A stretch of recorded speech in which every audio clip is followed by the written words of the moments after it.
Short and பிகினர்ஸோட தமிழில் 7th class தான் பார்க்க போகிறோம். அதில் நம்ம என்ன பார்க்குறோன்னா அத்தியாயம் 3.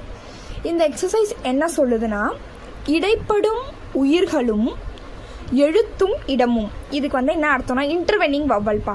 மீடியலாக வர வவ்வல்னு அர்த்தம். இன்டர்வெனிங் நடுவில் வரும் வவ்வல்னு அர்த்தம். ஓகேங்களா? ஓகே. இப்போ ஒரு ஸ்ட்ரோக் இப்படி இருக்குது. இது ஃபஸ்ட் பிளேஸ், இது செகண்ட் பிளேஸ். இப்படி இருந்துச்சுன்னா first place, second place, third பிளேஸ்ன்னு போட்டுருவோம். ஆனால் இந்த மாதிரி இடத்துல இதை தேர்ட் பிளேஸாக போடக்கூடாது, தப்பு. அதுக்கு அடுத்த ஸ்ட்ரோக்கோட தேர்ட் பிளேஸ் இதோட தேர்ட் பிளேஸ். ஏன்னா இப்படி ஸ்ட்ரோக் இருக்குது. ஓகேங்களா? இப்போ ஃபஸ்ட் பிளேஸ், செகண்ட் பிளேஸ், இந்த ஸ்ட்ரோக்கோட ஃபஸ்ட் பிளேஸாக இது, இந்த ஸ்ட்ரோக்கோட தேர்ட் பிளேஸாக, ரெண்டுத்துக்கும் சேம் பிளேஸஸாக இருக்கும். First place, third place. அதனால் கன்ஃபியூஷன் ஆகும். அந்த கன்ஃபியூஷனை அவாய்ட் பண்ணுறதுக்கு தான் ஃபஸ்ட் பிளேஸ், செகண்ட் பிளேஸ், அதோட 3வது இடத்த இங்கே போடணும். ஓகேங்களா? சப்போஸ் ஸ்ட்ரோக் இப்படி இருந்துச்சுன்னா ஃபஸ்ட் பிளேஸ், செகண்ட் பிளேஸ், அடுத்த ஸ்ட்ரோக்கோட தேர்ட் பிளேஸ், அது முன்னாடி இருக்க ஸ்ட்ரோக்கோட தேர்ட் பிளேஸும் சேம் பிளேசஸ் தான். ஃபஸ்ட் பிளேஸ், செகண்ட் பிளேஸ், முன்னாடி இருக்கிறதோட third place. First place, second place, third place. First place, second place, அதோட எட்ஜில் போடக்கூடாது. ஏன்னா அடுத்த ஸ்ட்ரோக்கோட ஃபஸ்ட் பிளேஸாக இந்த ஸ்ட்ரோக்கோட தேர்ட் பிளேஸான்னு கன்ஃபியூஷன் வரும். அந்த கன்ஃபியூஷனை அவாய்ட் பண்ணுறதுக்காக இது இருக்கும். ஓகே, இது நார்மல் பேசிக் தான், இதை தெரிஞ்சுக்கோங்க.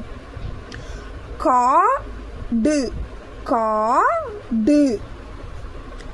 கேடு, கேடு. On the line. இது அபோவ் த லைன், இது ஆன் த லைன். தாழி, தாழி.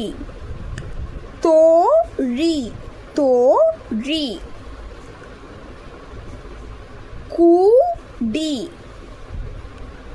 கூடி. குடியா கூடியான்றதுக்கு ஒரே ஒரு டிக் லைட் தான்ப்பா. லைட் டேஷ் போட்டிங்கன்னா குடி, அதையே டிக் டேஷ் போட்டிங்கன்னா கூடி. ஓகேங்களா? இது ஃபர்ஸ்ட் பிளேஸ், செகண்ட் பிளேஸ், அதோட தேர்ட் பிளேஸ் இதுன்னு சொல்லிட்டோம். அதனால தான் இங்கே கூவல் போடுறோம். இந்த இடத்துல ஏன் போடலைன்றதுக்கான லெசன் தான் இது. ஓகேங்களா? அதோட தேர்ட் பிளேஸ் இது. வீடு, வீடு, வீடு. விடு, வீடு, விடு. Light dash, tick dash. Light dot, இதில் விடுன்றது லைட் டாட்டு, வீடுன்றது, வீடுன்றது டிக் டாட்டு. அருநெறி, அரு நேரி, அரு நேரி. இப்படி புக்கில் இருக்கும்பா. ஓகேங்களா? அருநெறி. பட் அருநெறியோட ஒரிஜினல் ரூவை நம்ம இங்கே போடணும்ப்பா. ஒரிஜினல் சொன்னால் அதோட ஆல்ரெடி பார்த்துரும். அடுத்த ஸ்ட்ரோக்கோட தேர்ட் பிளேஸ், இதோட தேர்ட் பிளேஸ். அருநேரி, அருநெறி. ஓகேங்களா? இப்படி போட்டாலும் கரெக்டு தான், இப்படி போட்டாலும். தமிழை பொறுத்த வரைக்கும் பிரச்சனை இருக்காது. எந்த இடத்துல போட்டாலுமே அருநெறின்னு நம்ம எடுத்துடலாம். அந்த வவ்வலே இல்லைனா கூட அருநெறின்னு படித்து பார்த்து எடுத்துடலாம். கேடு மதி, கேடு மதி, கெடுமதி. ஆடினா, ஆடினா. புக்கில் எப்படி கொடுத்துருக்காங்கன்னா இங்கே கொடுத்துருக்காங்கப்பா, ஈ வவ்வல். ஓகேங்களா? இப்படி போட்டு உங்களுக்கு கன்ஃபியூஸ் ஆகாமல் இருந்துச்சுன்னா அடி நெறின்னு எடுத்துக்கலாம். எப்படி போட்டாலுமே இப்படி போட்டால். ஆனால் ஒரிஜினலாக சொன்னால் தப்பு தான். ஓகேங்களா? ஒரிஜினலாக எங்கே போடணுன்னா நான் அவன் சொல்கிற ரூல் படி பார்த்தோன்னா இந்த இடத்துல தான் போடணும். ஆனால் புக்கில் எப்படி கொடுத்துருப்பாங்க, இங்கே கொடுத்துருப்பாங்க. சரி, ஓகே, நான் இங்கே வச்சே நான் கரெக்டாக அடினான்னு எடுத்துட்டா அது கரெக்டு தான்ப்பா. அதனால தான் இந்த மாதிரி மாறி மாறி போடுறதுனால தான் ஸ்பீடை பொறுத்த வரைக்கும் உங்களுக்கு ஸ்ட்ரோக்குக்கு ஆட்டோமேட்டிக்ஸாக மார்க் கொடுத்துருவாங்க. உங்கள் ஸ்ட்ரோக்ஸை பார்க்கவே மாட்டாங்க. நீங்கள் அதை என்ன டிரான்ஸ்கிரிப்ட் பண்ணி கொடுக்குறீங்க, மாற்றி என்னவா கொடுக்குறீங்க, அதை வச்சு தான் கரெக்ஷன் நடக்கும். ஓகேங்களா? ஆட்சி, மொழி, மொழி. நான் ஏன் அபோவ் த லைனில் போட்டிருக்கேன்னா ஸ்டார்டிங்கில் வந்துருச்சு. ஆவோடது ஃபர்ஸ்ட் பிளேஸ். இக்ஷின்னு சொல்லிருக்கேன்னா இக்ஷ, இக்ஷி, மொழி, ஆக்ஷி, மொழி. ஓகே, இப்போ நெக்ஸ்ட் எக்ஸசைஸாக கொடுத்துருப்பாங்க. ஒரு வார்த்தையின் முதல் வரும் உயிரொலி முதல் இடத்ததனால் குறித்தொடர் முதல் நிலையில் எழுதப்படும். குறித்தொடர்னா என்னன்னா வேர்டுன்னு அர்த்தம். ஓகேவா? ரொம்ப தமிழாக இருந்தால் நமக்கு குழப்பும். குறித்தொடர்ன்றது வேர்டு. ஒரு வார்த்தையின் உயிரொலின்றது வவ்வல். அது ஃபர்ஸ்ட் பிளேஸில் இருந்துச்சுன்னா, எப்பயும் நான் சொல்கிறதான்ப்பா, ஒரு வேர்டில் எத்தனை வவ்வல் இருந்தாலும் சரி, அதோட ஃபஸ்ட்டு வவ்வல் என்ன பிளேஸ், அதை வச்சு தான் நம்ம அந்த ஸ்ட்ரோக், அந்த வேர்டோட பிளேஸை ஃபிக்ஸ் பண்ணுறோம். இதுதான்ப்பா இந்த ரூலில் சொல்கிறாங்க.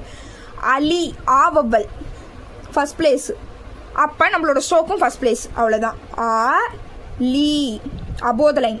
ஆ லீ, லைனை டச் ஆகக்கூடாது, அபோவ் த லைன். பா, பா இம்பு பா ஊ. இப்போ ஊவை பார்க்கக்கூடாது. இந்த ஸ்ட்ரோக்கோட ஃபர்ஸ்ட் வவல் எது? அப்பனா நம்மளோட ஸ்ட்ரோக் அபோவ் தி லைன். பா பு. இம்ப யூஸ் பண்ணுறோம்ப்பா. இம்ப ப்ளஸ் ஊ பாம்பு. ப ரி ப ரி. ஊக்கு பெருசாக இருக்கணும், ராவோட ஊக்கு பெருசாக இருக்கும்.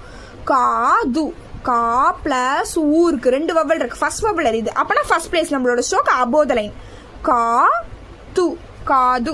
ஓகேங்களா? இதுதான்ப்பா இங்கே சொல்லியிருக்காங்க. ஒரு வார்த்தை மீன்ஸ் வேர்டு, அதோட முதலில் வரும் உயிரொலி மீன்ஸ் வவ்வல் முதல் இடத்ததனால் ஃபர்ஸ்ட் பிளேஸில் இருக்கிறதுனால நம்மளோட குறித்தொடர் மீன்ஸ் அந்த ஸ்ட்ரோக்கு தான். இந்த ஸ்ட்ரோக்கை எங்கே போடணுமா? ஃபர்ஸ்ட் பிளேஸில் போடணும். ஓகேங்களா? வேர்டா ஸ்ட்ரோக்கு. ஓகேங்களா? ஸ்ட்ரோக்கை ஃபர்ஸ்ட் பிளேஸில் போடணும் உங்களோட. ஓகே, இதை பார்த்துட்டோமா? இப்போ அடுத்தது, ஒரு வார்த்தையின் முதலில் வரும் உயிரொலி 2ஆம் இடத்ததனால் குறித்தொடர் 2ஆம் நிலையில் எழுதப்படும். ஓகேவா? ஓ லி. ஓனா என்ன சொல்லியிருக்கோம்? செகண்ட் பிளேஸ்னு சொல்லியிருக்கோம். அப்பனா நம்மளோட ஸ்ட்ரோக்கு செகண்ட் பிளேஸ். ஓ லி. ஓ ப்ளஸ் இங்கே ஈ இருக்குது. ஈயை பார்க்கக்கூடாது, ஓவை தான் பார்க்கணும். ஒரு வேர்டில் எத்தனை வவ்வல் இருந்தாலுமே அதோட ஃபர்ஸ்ட் வவ்வல் எந்த பிளேஸ்? Second place. அப்போனா நம்மளோட ஸ்ட்ரோக் செகண்ட் பிளேஸ். போக போக போக. கொடி கோ டி லைட் டேஷ்பா. கேலி கே ஏன்னா கோக்கு ஓனா. ஓகேவா? கேலி. இது டிக்கு. கேலி. பொழி போ ரி இ. ஓகேவா? நம்மளோட ஸ்ட்ரோக்கில் எது ஃபர்ஸ்ட் வவல்? ஓ வவல். அப்போனா அதோட பிளேஸ் செகண்ட் பிளேஸ், நம்மளோட ஸ்ட்ரோக்கும் செகண்ட் பிளேஸ். கேவி கேவி. ஆன் தி லைனில் முடிச்சிட்டோம் பாருங்க. அப்போனா செகண்ட் பிளேஸ். ஒரு வார்த்தையின் முதலில் வரும் உயிரொலி 3ஆம் இடத்ததனால் குறித்தொடர் 3ஆம் நிலையில் எழுதப்படும். ஸ்ட்ரோக்கு வார்த்தை மீன்ஸ் வேர்டு, முதலில் வரும் உயிரொலி ஃபர்ஸ்ட்ல வர வவல், 3ஆம் தேர்ட் பிளேஸ். ஃபர்ஸ்ட்ல வர வவல் தேர்டு பிளேஸாக இருந்துச்சுன்னா நம்மளோட ஸ்ட்ரோக்கும் தேர்டு பிளேஸு. இதுதான் இதோட அர்த்தம். ஓகேங்களா? ஊ லி. ஊ லி த்ரூ பண்ணிடணும்ப்பா, ஏன்னா தேர்ட் பிளேஸ். ஊன்றது ஊவோட ஸ்ட்ரோக்கு தேர்ட் பிளேஸ். ஊவோட வவல் ஊ ப்ளஸ் ஈ இங்கே இருக்கு. ஃபர்ஸ்ட் வவல் ஊன்றதுனால ஊவோட பிளேஸ் தேர்ட் பிளேஸ். அப்போனா நம்மளோட ஸ்ட்ரோக் த்ரூ பண்ணிடணும். உந்து ஊ இந்து. ஊன்றது தேர்ட் பிளேஸ், த்ரூ பண்ணிட்டோம். ஊடல் ஊட இல்லு. கூடு. அப்போ இதுக்கு வவல் வரும். கூடு கூ ப்ளஸ் டு ஊ. ஓகேவா? கூடு. பிடி பி டி பிடி. இ ப்ளஸ் இ பிடி. நீரு நீரு. நீ இஎன்ஆ ப்ளஸ் ரு ஊ. ஃபர்ஸ்ட் வவல் இஎன்ஆ, அதனால த்ரூ பண்ணிட்டோம். நீரு. தீது இ ப்ளஸ் உ தீது. கூலி கூலி. கூலி தேர்ட் பிளேஸ். ஓகே, இதில் இப்போ என்ன எக்ஸப்ஷனல் கொடுத்துருப்பாங்கன்னா, எக்ஸப்ஷன்னா என்னென்னா ஆல்ரெடி ஒரு ரூல் கொடுத்துருவாங்க, அந்த ரூலை நம்ம மீறுற மாதிரி இன்னொரு ஒரு ரூல் கொடுப்பாங்க, அது பேர் தான் எக்ஸப்ஷனல். படுக்கை கோட்டை 3ஆவது இடத்தில் எழுத இயலாவது. படுக்கை கோடுன்றது ஹரிசாண்டல் ஸ்ட்ரோக்ப்பா. Horizontal stroke. ஹரிசாண்டல் ஸ்ட்ரோக்னா என்னன்னு சில பேருக்கு டவுட் இருக்கும். ஓகேங்களா? இப்போ ஹரிசாண்டல் ஸ்ட்ரோக்னா என்னன்னா, கான்றது ஒரு ஹரிசாண்டல் ஸ்ட்ரோக் இப்படி இருக்கும், நான்றது ஒரு ஹரிசாண்டல் ஸ்ட்ரோக், மான்றது ஒரு ஹரிசாண்டல் ஸ்ட்ரோக். இதெல்லாம் ஹரிசாண்டல் ஸ்ட்ரோக். ஓகேங்களா? உங்களுக்கு பின்னாடி படிக்க தெரிஞ்சிடும். 3ஆவது இடத்தில் எழுத இயலாது. 3ஆவது இடம் மீன்ஸ் தேர்ட் பிளேஸ். எனவே முதலில் வரும் உயிரொலி முதல் இடத்ததனால். ஃபர்ஸ்ட்ல வர வவல் ஃபர்ஸ்ட் பிளேஸ், அப்பனா நம்மளோட ஸ்ட்ரோக் ஃபர்ஸ்ட் பிளேஸ். எக்ஸாம்பிள், க நீ ஃபர்ஸ்ட் பிளேஸ் ஸ்ட்ரோக்கு. க நீ. ஓகேங்களா? அடுத்தது, முதல் நிலையிலும் 2ஆம் 3ஆம் இடத்ததனால் 2வது நிலையிலுமே எழுதப்படும். இது இம்பார்ட்டன்ட் நோட்ஸ்.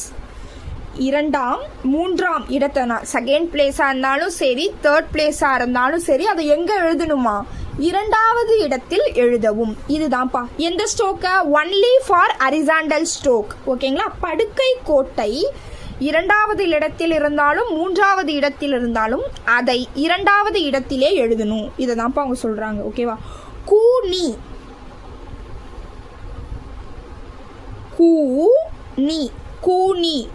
கோழி, கோழி ரெண்டு பிரச்சனை கிடையாதுப்பா. கோழின்றது தேர்ட் பிளேஸ் தான், தேர்ட் பிளேஸில் போட்டிருக்கோம்.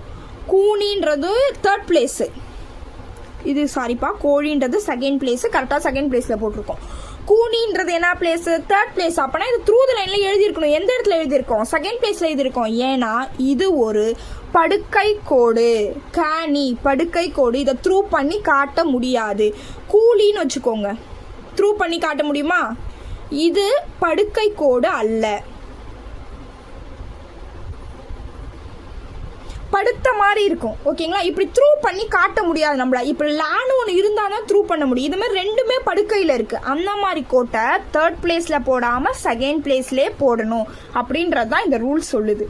கிழி, கிழி எந்த பிளேஸு? கிழின்றது ஒரிஜினல் பிளேஸ் எங்கே எழுதணும்? தேர்ட் பிளேஸில் எழுதணும். நம்ம எங்கே எழுதியிருக்கோம்? செகண்ட் பிளேஸில் எழுதியிருக்கோம். இது தப்பு கிடையாது, கரெக்டு. சப்போஸ் கூலியை கொண்டு இங்கே எழுதுறீங்க, கூலி, இது தப்புப்பா. ஏன்னா கூலியை த்ரூ பண்ணி எழுதணும். ஏன்னா இது த்ரூ பண்ணி நம்மளால காட்ட முடியும். தேர்ட் பிளேஸில் தான் எழுதணும். அதை செகண்ட் பிளேஸில் எழுதணும்னா தப்பு. ஆனால் இந்தமாரி படுக்கை கோட்டை தேர்ட் பிளேஸாக இருந்தாலும் செகண்ட் பிளேஸில் எழுதிக்கிட்டு வவ்வல் காட்டிக்கலாம், அது தப்பு கிடையாது அப்படின்றது தான் இந்த ரூல் சொல்லுது. ஓகே, ஏன் இதை படுக்கை கோட்டை ஏன் எழுதக்கூடாது தேர்ட் பிளேஸ்லன்னு உங்களுக்கு ஒரு டவுட் இருக்கும். ஏன் எழுதக்கூடாதுன்னா, ஒரு லைனுக்கு இது ஃபர்ஸ்ட் பிளேஸு, இது செகண்ட் பிளேஸு, இதோட தேர்ட் லைன் த்ரூ. இப்போ அடுத்த லைனுக்கு என்ன சொல்லுவீங்க? இது அதோட ஃபர்ஸ்ட் பிளேஸும் இதான் செகண்ட் பிளேஸ். இதோட ஃபர்ஸ்ட் பிளேஸா இதோட தேர்ட் பிளேஸான்னு கன்ஃபியூஷன் வரும். ஓகேங்களா? த்ரூ பண்ணி காட்டிட்டா அந்த கன்ஃபியூஷன் இருக்காது. த்ரூ பண்ணாமல் ஒரு ஸ்ட்ரைட் வாட்டத்தில் ஸ்ட்ரோக் இருந்துச்சுன்னா அதை போய் த்ரூ பண்ணி போட்டோன்னா அடுத்த லைனோட ஃபர்ஸ்ட் பிளேஸா இல்லை முன்னாடி லைனோட தேர்ட் பிளேஸான ஒரு கன்ஃபியூஷன் வரும். அந்த கன்ஃபியூஷனை அவாய்ட் பண்ணுறதுக்காக தான் நம்ம தேர்ட் பிளேஸ் ஸ்ட்ரோக்கை செகண்ட் பிளேஸ்லேயே போட்டுக்கிட்டு வவ்வல் காட்டிக்கிறோம். ஓகேங்களா? இன்னையோட எக்ஸசைஸ் இதான்ப்பா. ஷார்ட்டாக சொல்லணும்னா, ஒரு வேர்டில் எத்தனை வவ்வல் வேணால் இருக்கலாம், அதோட ஃபஸ்ட்டு வவ்வல் என்ன பிளேஸ், அதை வச்சு தான் நம்ம அந்த ஸ்ட்ரோக்கோட பிளேஸை ஃபிக்ஸ் பண்ணுறோம் அப்படின்னு ஞாபகம் வச்சுக்கோங்க. ஃபஸ்ட்டு வவ்வல் ஃபஸ்ட் பிளேஸாக இருந்தால் நம்மளோட ஸ்ட்ரோக்கும் first place above the line. First vowel second பிளேஸாக இருந்துச்சுன்னா நம்மளோட ஸ்ட்ரோக்கும் second place on the line. First vowel third பிளேஸாக இருந்துச்சுன்னா நம்மளோட ஸ்ட்ரோக்கும் third place through the line. இதை தான்ப்பா நீங்கள் ஞாபகம் வச்சுக்கணும். அது படுக்கை வாட்டத்தில் இருக்கிற ஸ்ட்ரோக்காக இருந்தால் மட்டும் தேர்ட் பிளேஸையும் செகண்ட் பிளேஸ்லேயே போட்டுக்கிட்டு நம்ம வவ்வல் மட்டும் காட்டிக்கலாம், அது தப்பு கிடையாது அப்படின்றது தான் இந்த எக்ஸசைஸ் சொல்லுது. ஓகே, இன்னைய class over. Thank you. Please subscribe my channel.